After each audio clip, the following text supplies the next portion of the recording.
وأكيد باقين وياكم مشاهدينا الأحبة بهذه الأجواء الحلوة، أجواء الأعياد وأجواء عيد الفطر السعيد أكيد. ووصلنا إلى محور حلقتنا، فقرة المحور اللي تتحدث عن الشعر وأهمية الشعر اللي هو مثل فن يغذي المشاعر أكيد. وبهذه المناسبة ويانا ضيفنا الشاعر العراقي الأستاذ منذر عبد الحر. صباح الخير واهلا وسهلا، وعيد فطر مبارك عليك. عيد فطر مبارك عليكم وعلى الجميع، ونتمنى لكم كل خير وسعاده، وان شاء الله يعود العراق معافى وخال من كل الاشياء التي قد تعيق هذه الفرحه التي يحتاجها جميع ابناء الشعب بكل مكوناته وبكل اطيافه. وانا سعيد اليوم ان اكون في العراقيه السريانيه التي هي نعتز بها ونجلها لهذه العراقه وهذا التاريخ الذي يتميز به المكون السرياني العزيز، وهو يساهم في بناء عراق معافى ان شاء الله، ويصل بنا الى امل ان نكون من الدول التي تفخر بنفسها وتاريخها وحاضرها إن شاء الله. إن شاء الله إن شاء الله، وتشرفنا بحضرتك وتشرفنا بوجودك ويانا. جزيلا. أستاذ منذر، بداية الشعر وخاصة الشعر العراقي، نعم. شلون ممكن يعكس مشاعر الحقيقية نعم. للشعب العراقي؟ الحقيقة الشعر هو ضمير الإنسانية، أكثر المشاعر الإنسانية رهافة هي التعبير من خلال لغة الشعر. لغة الشعر اللغة التي تقرن بالوحي وتقرن بالإلهام وكل الأشياء التي حيرت من علماء النفس وعلماء الاجتماع. نعم. كيف يعبر هذا الإنسان عن أشياء نعم. لا يمكن أن يتم تناولها بالكلام العادي أو الكلام اليومي. لذلك فإن الشعر خير معبر عن أحاسيس الإنسان وهواجسه نعم. وبكل صدق وإنسانية عالية. لذلك يكون الشاعر دائما مرآة المجتمع الذي يعيش فيه. نعم. طيب أستاذ منذر، يعني ممكن المواضيع اللي يتناولها الشاعر أو اللي يلقي بها الأشعار خلينا نقول تأثر على مشاعر المستمعين أو القراء أو اللي يسمعون الشعر والشعب عامة؟ الحقيقة المتلقي دائما يصغي إلى القصائد التي تهزه. نعم. قديما قيل إذا الشعر لم يهززك عند سماعه فليس خليقا أن يقال له شعرا. نعم. وكان الحقيقة في الشعر في أيام كان العراق محتدم وكثير الأزمات السياسية. نعم. كان للشعر دوره. يتذكر الجميع أن هناك الكثير من المظاهرات والكثير من الأحداث التي أسقطت حكومات أيام العهد الملكي وما بعد العهد الملكي كانت نتيجة لمشاركة شعراء وتحريضهم لعموم الأبناء الشعب. يعني كان وقعها قوي عليهم. فكان وقعها قوي. لذلك أثر الشعر الحقيقي، الشعر المباشر، يؤثر على الكثير من حتى حياة الإنسان أحيانا في المجتمعات، لأنه يستمد من هذا الشعر بكل أنواعه وكل ألوانه الطاقة المعبرة عن ما يريده وما يمكن أن ينتمي إليه بكل اللغة العالية، اللغة التي تعبر خير تعبير عن مشاعره وأحاسيسه وما يريد. نعم أكيد. أستاذ منذر، هل الشاعر العراقي لا زالت مكانته كما كانت في السابق في الوطن العربي؟ الحقيقة كل الفنون الإبداعية الآن لا تحظى بالمكانة الاجتماعية التي كانت تحظى بها سابقا، بسبب أن التطور الذي حصل في حياتنا وحياة المجتمعات بكل العالم. يعني الآن هذه القيم أصبحت مهددة نوعا ما، لأن الشاعر اجتماعيا الآن صار أحد الموجودين في علاقات المجتمع. والآن أيضا كثرة الأدباء والشعراء في المجتمع لا يعني تجعل هذا التميز واضحا في علاقاتنا أو في يومياتنا، عكس ما كان عليه. يعني كان في كل بلاط وفي كل حكومة وفي كل قبيلة وفي كل عشيرة هناك لسان ناطق باسمها، وهناك شاعر يعبر عن هواجس هذه القبيلة أو هذه العشيرة، حتى أن سيف الدولة الحمداني الملك المعروف الزعيم المعروف والأمير المعروف عرف من خلال المتنبي أبو الطيب المتنبي الذي كان مرافقا إليه، وقد خلدت أحداث ما قدمه من خلال أشعار المتنبي. الآن الوضع اختلف، الآن الشاعر واحد من الناس، الشاعر يحاول أن يقدم ما يستطيع من خلال لا بل هنالك وسائل أخرى لربما للثورات، السوشيال ميديا وإلى آخره أثرت كثيرا. نعم كانت سابقا ذكرت قبل قليل كانت القصائد والشاعر والنثر وإلى آخره كان الأبرز في يعني في إيقاد هذه الثورات، في إيقاد هذه ليس هذا فقط، يعني أحيانا قبل كان الشعر حين تقال قصيدة لشاعر معروف تنتشر كالنار في الهشيم في أصقاع المدن، على الرغم من أن وسائل التواصل كانت بسيطة جدا. يعني لذلك نرى أن مثلا قصائد، أنا أستشهد بالمتنبي لأنه تجربة غنية وعميقة ومهمة، وتستطيع أن تدلنا على كل القيم التي مر بها الشعر العربي.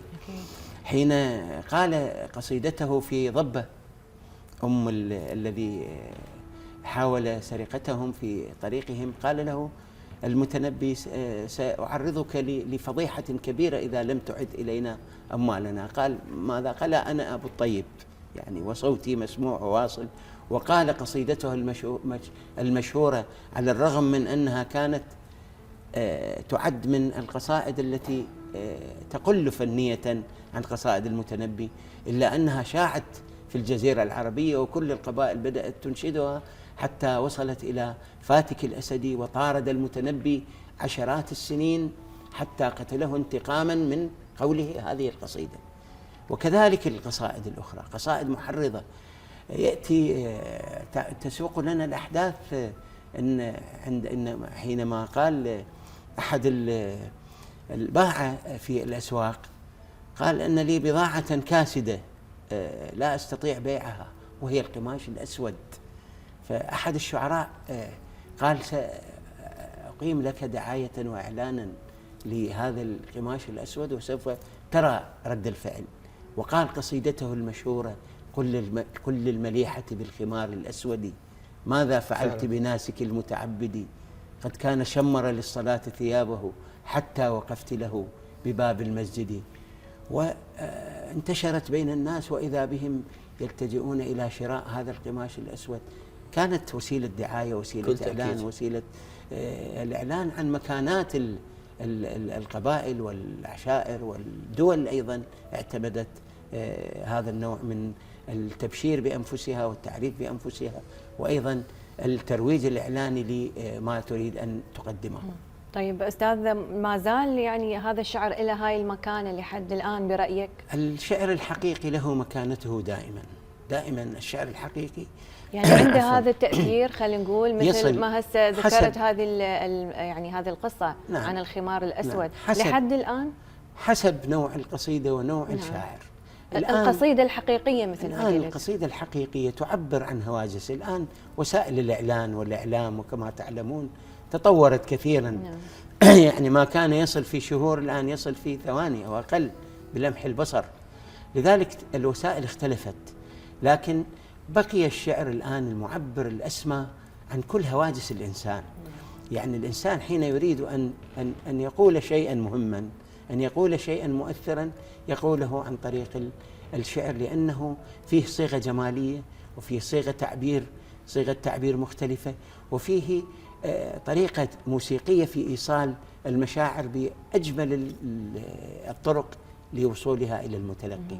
الآن لا أستطيع أن أجزم أن هناك شاعرا يظهر في مثلا سوق المتنبي للكتاب ويستطيع أن يلقي قصيدة تؤدي إلى حدوث مظاهرة. نعم صحيح. لأن هناك وسائل أخرى في هذه. بكل تأكيد. لذلك وظيفة الشعر الآن، حتى الوظيفة الآن إذا ذهبنا إلى نظرية التلقي ووظيفة الشعر دور المتلقي فيه، هناك اختلاف الآن نعم. في التلقي وفي طريقة ربما التعامل مع الأذواق الشعر. اختلفت خلينا نقول. أيضا نعم، وحتى الشعر لما كان شعر الحماس وشعر الصوت وشعر الملقى وشعر المنابر، الآن هناك شعر مهموس، يحتاج المواطن الآن إلى لحظة هدوء كي يستمع إلى قصيدة تحاول أن تجعل أعصابه مرتاحة، يحقق هدوءا نسبيا معينا، يتأمل في حياته.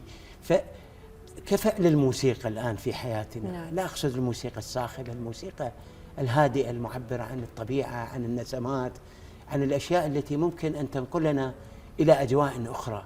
هذا الشعر ينظف الروح وينقي الذائقة ويجعل الإنسان متمكنا من حياته بشكل مختلف، يبعد عنه الانفعال الحاد، يبعد عنه النرفزة، يبعد عنه الكثير من الأشياء التي قد تؤدي إلى أفعال لا يريد أن يقدمها. أستاذ منذر، ما هو دور الشعر العراقي في الحفاظ على الهوية التاريخية، الهوية الثقافية، الهوية الوطنية نعم. للعراقي؟ نعم، الحقيقة هذا السؤال ذو شقين.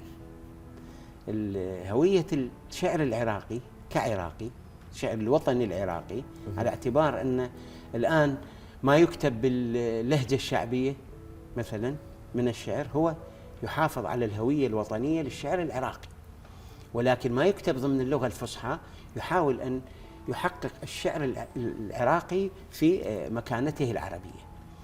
كلا الحالين الشعر في العراق سباق وله الريادة، وهذا ليس ادعاء ولا تعصب ولا قول مجاني. الشعر في العراق، وكما قال الراحل محمود درويش إن الشعر يولد في العراق فكن عراقيا لتصبح شاعرا يا صاحبي. هذا القول فيه الكثير من المعطيات. أولا المعطى الريادي في الشعر العراقي، الشعر العراقي أنجب عبر سلالة الشعر من تاريخه الأول إلى حد هذه اللحظة أسماء مهمة وفاعلة، وحركة الريادة بدأت في العراق، الريادة الشعرية، ريادة القصيدة الحرة، قصيدة التفعيلة ما اصطلحنا عليها من قبل السياب، نازك الملائكة والبياتي، سرغون بولس شايلهم وسرغون، لا سرغون بولس أتى لاحقا. الحديث عن سرغون بولس وصلاح فائق وجماعة كركوك وهذا الجيل ويوسف الصائغ، جيل لحق جيل الرواد وقدم ما قدم من إبداعات نقلت القصيدة العربية من مستوى تعبير فني إلى مستوى تعبير فني مختلف، وكانت لها أيضا أصوات مهمة وفاعلة وعميقة في الشعر العربي والتجربة الإنسانية بعمومها.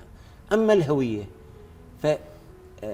فصدقني لا هوية ممكن أن تثبت العروبة وتاريخ العراق أكثر من الشعر، لأن الشعر كما قالوا ديوان العرب، الشعر الآن هويتنا، يحاول أن يحافظ على النسيج الاجتماعي والثقافي الحقيقي للعراق وللعرب جميعا.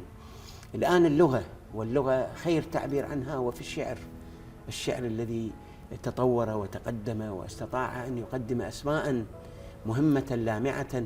ومجرد الآن الإطلال على كل مسابقات التي تقام في الوطن العربي ستجد أن هناك تفوقا للشاعر العراقي على أقرانه، وكلهم يقتدون بهذا الشاعر وطريقة كتابته.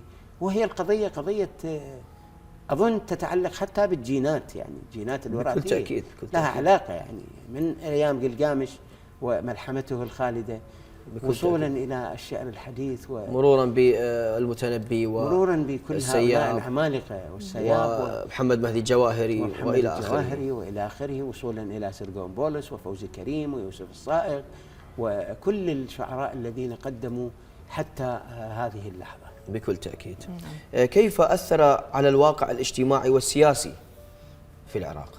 التأثير كما أسلفت أن التأثير يعني احنا نلاحظ ولو مقاطعة صغيرة، احنا نلاحظ في جميع الحروب والأزمات والثورات التي اندلعت منذ تأسيس العراق إلى يومنا هذا هنالك لكل ثورة شعر وصوت. صوت فعلا. فعلى هذا المنوال كيف أثر الشعر؟ الشعر تحريض، دائما في الشعر حالة تحريض. أنت حتى إذا لم تكن، حتى القصيدة العاطفية فيها تحريض جمالي وتحريض إنساني، لكن التحريض السياسي والتحريض كما أشرت إلى الحروب والمنازلات الكبرى تحدث، يلتجئ المعني بقيادة الحروب إلى الشعر. لماذا الشعر؟ لأن الشعر دائما يذكي حالة الحماس عند الإنسان، يجعله يشعر أنه قادر على أداء الأفعال البطولية. الحماس ينشط الخلايا حين تقول له أنت شجاع، ولكن بطريقة جمالية وطريقة حماسية عالية التعبير سيندفع إلى الحرب. ولذلك تجد أن خلف كل المعارك والهجومات والحروب هناك أصوات عالية، أصوات تحاول أن تدفع بهؤلاء المشاركين في الحروب والمواجهات إلى أن يكونوا بقوة هذا الفعل. وحتى يعني في الأمس القريب يعني حين أخرجنا داعش الإرهابية المتطرفة كان للشعر دور حقيقي في هذا الأمر. كان هناك شعراء قالوا قصائدهم سواء باللغة العربية الفصحى أو باللغة المحلية بالكتاب الوطني، كانت محفز مهم لمقاتلينا، وخرجوا وبشروا بالنصر وحققوا النصر على هذه القوات الظلامية الجاهلة التي جاءت كي تخرب كل شيء جميل في حياتنا. طبعا إذا امتزج هذا الشعر بالموسيقى الحماسية أيضا يكون له وقع أكثر مثل ما ذكرت حضرتك. نعم. هي الموسيقى مكملة للشعر. صحيح. حتى قصيدة النثر التي تخلو من التفعيلات وتخلو من الأوزان هي فيها موسيقى داخلية. الموسيقى الداخلية بطريقة تركيب الكلمات وتعبير الكلمات. والحقيقة دائما الشعر يجب أن يقرن نفسه بالموسيقى، لأن التعبير الجمالي عن طريق اللغة إذا لم يقرن بالموسيقى سوف يكون هناك خلل في التلقي. واعتاد المستمع أو المتلقي العربي أن يستمع إلى القصيدة أو أن يستمع إلى العبارة بشكل منغم وبشكل يعني الشعراء القدماء قبل حتى من أيام الجاهلية خلينا نقول كانوا يلقون القصائد مع يمكن وقع أنغام الموسيقى أو هيك شيء يعني أكو؟ لا، في الجاهلية القصيدة وما بعدها أيضا تحمل موسيقاها معها. نعم. القصيدة كانت مموسقة أصلا على طريقة الإلقاء هي عن التفعيلات وبحور الشعر التي وضعها الفراهيدي اكتشفها لاحقا. هذه الموسيقى كانت هي المرافقة للقصيدة. كانت القصيدة هي أصلا مموسقة. القافية كانت موسيقى وجرس للقصيدة، لأنه السريان ما كانوا يستخدمون القافية وإنما أخذوها من العرب. يعني السريان ما كانوا يستخدمون القافية حسب ما احنا درسناها. الأوزان يعني فقط كانت الأوزان فقط والتفعيلة، وأما القافية كانت للعرب. يعني القافية العرب يعتمدون القافية في الشعر والسجع في النثر، والسجع أيضا يعتمدونها لإيصال الإيقاع الذي أشرت إليه الموسيقى. هذه الموسيقى كانت مرافقة له. وكان كل بحر شعري، كل تفعيلة بحر شعري تختص بموضوع معين. يعني مثلا البحر الطويل فعول مفاعيل فعول مفاعيل كان يختص بالحماسة مثلا، أو بالقصائد التأملية الواسعة. وهناك قصائد الرجز في المعركة. كانت الرجز لا يعتبره العرب شعرا، لأنه من بحر الرجز الذي يستخدم في المعارك وفي هذه، يمتاز بكونه انفعالي، شعر انفعالي، شعر لحظة، شعر محفز، شعر يريد أن يدفع الآخرين إلى أن يتقدموا في معاركهم وحروبهم ومواجهة العدو عن طريق تحفيزهم بهذه الطريقة. نعم أكيد. أستاذ منذر، خلي نروح إلى الشعر الشعبي وأهميته ودوره في أنه يعبر عن مشاعر الناس لربما في حياتهم اليومية. خلي نقول بالحقيقة أنا لي رأي قد يبدو غريبا في الشعر الشعبي. قضية الشعر الشعبي وهذه التسمية، أنا أعدها تسمية أيديولوجية، تسمية سياسية أطلقت على نمط من التعبير الشعري الذي يخص وجدان الإنسان ولكن بلغة مختلفة. أين أجد الجانب الأيديولوجي؟ للتقليل من شأن هذا الشعر المكتوب باللهجة المحكية، قيل عنه شعر شعبي، وإلا هو شعر أنا أسميه الشعر الوطني، الشعر الوطني العراقي، الشعر الوطني البحريني، الشعر الوطني الإماراتي، الشعر الوطني الأردني، وهكذا. يعني لا يجوز تسميته بالشعر الشعبي فقط. ليش؟ لأنه لغتنا الآن التي نتحدث بها دون اللغة الفصحى هي اللغة التي تصل إلى المتلقي أسهل، لا تحتاج إلى ترجمة. نحن الآن نفكر بلغة ونكتب بلغة أخرى. أنا أفكر وأحلم بلغة الدارجة بما أتعامل به باليومي، لكن حين أريد أن أترجمها إلى قصيدة سأنقلها إلى منطقة أخرى في الدماغ كي أعبر عنها، كي أفصحها، أجعلها في اللغة الفصيحة. وبذلك يفقد الشعر في هذه اللحظة شحنة مهمة من شحنات التعبير التلقائية. يعني هم راح يكونوا المتلقين مالتهم متحددين باللهجة، خلينا نقول. نعم، لذلك الشعر ما اصطلح عليه الشعر الشعبي وصل إلى أكثر عدد من الجماهير، أكثر عدد من الناس. الآن الناس حين يأتي الآن ضع قاعتين، قاعة فيها شاعر شعبي وقاعة فيها شاعر فصيح، وقل هناك جلستان شعريتان، ستجد أن الجمهور يتوجه إلى الشاعر الشعبي أكثر من شاعر الفصحى. الشاعر الفصحى شعر النخبة الآن أصبح شعر النخبة، شعر التلقي من خلال اللغة التي يفهمها نمط من الناس. أما الشعر الشعبي فهو شعر معبر عن الهواجس المباشرة والهواجس الإنسانية والاجتماعية. لذلك أنا أعتقد كان تأثيره أكثر من تأثير الشعر الفصيح في المجتمع ليس العراقي حسب. يعني أنا مرة حقيقة نفاجأ أحيانا اللغة العراقية، اللهجة العراقية وخصوصا الجنوبية التي يكتب بها الشعر الشعبي أحيانا صعبة الفهم، يعني صح. تحتاج إلى مترجم، هذه المفردة هذه المفردة هذه المفردة. لذلك كنت أتوقع من الصعوبة أن يفهمها الفرد العربي، المواطن العربي، يعني شاعر أردني أو شاعر مصري أو فلسطيني. في إحدى المرات الشاعر الفلسطيني أحمد دحبور رحمه الله قال لي أنا أحفظ قصيدة باللغة اللهجة الدارجة العراقية للشاعر مظفر النواب. فقلت له لا أصدق هذا، اسمح لي، يعني لأن نحن في بغداد بعض الناس لا يفهمون هذه القصائد. طيب هو ممكن يكون حفظها بس هو ما فاهم معانيها يمكن، ولكن بصورة مختصرة لأنه الوقت يداهمنا. قرأها لي أحمد دحبور، لا أخذ يسأل عن معاني القصائد، يسأل عن معاني الكلمات حتى توصل إليها وتشربها وفهمها وحفظها. لذلك لا نستهين بلغتنا. أنا نعم الوقت كالسيف. إذا ممكن حتى لو نقراها مثلا، إذا سطر سطرين بيت من هذه القصيدة. أنا ما حافظ يعني هو أوكي. أنا لا أحفظ، قليل جدا أحفظ قصائد، لكن هناك القصائد المغناة لمظفر النواب، قصائد مغناة، قصائد ممكن جميلة. نسمع فد شيء مثلا. يعني يا طعم يا ليلة من لين البنفسج، يا عذر عذرين، يا شنهي وأحبك.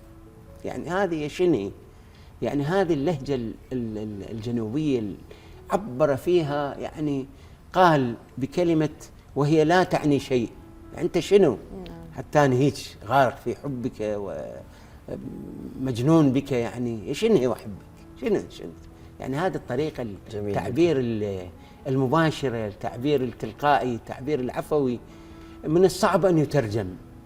شوف سياب شاعر فصحى معروف ومن رواد الشعر، وصل إلى مرحلة تدفق، ذروة شعرية. قال بين احتقار وزورار، بين امتهان واحتقار وزورار أو خطية، التجأ إلى كلمة خطية، والموت أهون من خطية.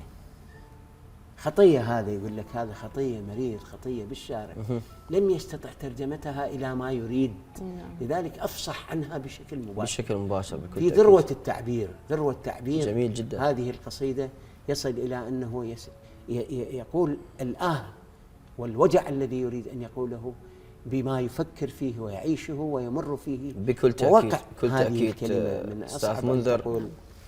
طبعا احنا استمتعنا جدا بلقائنا وياك اليوم، وهذه المعلومات القيمة اللي أخذناها حقيقة يعني. إن شاء الله ما يكون هذا آخر لقاء، ويكون هنالك لقاءات أخرى ونلتقي بحضرتك وفي أعمال جديدة إن شاء الله.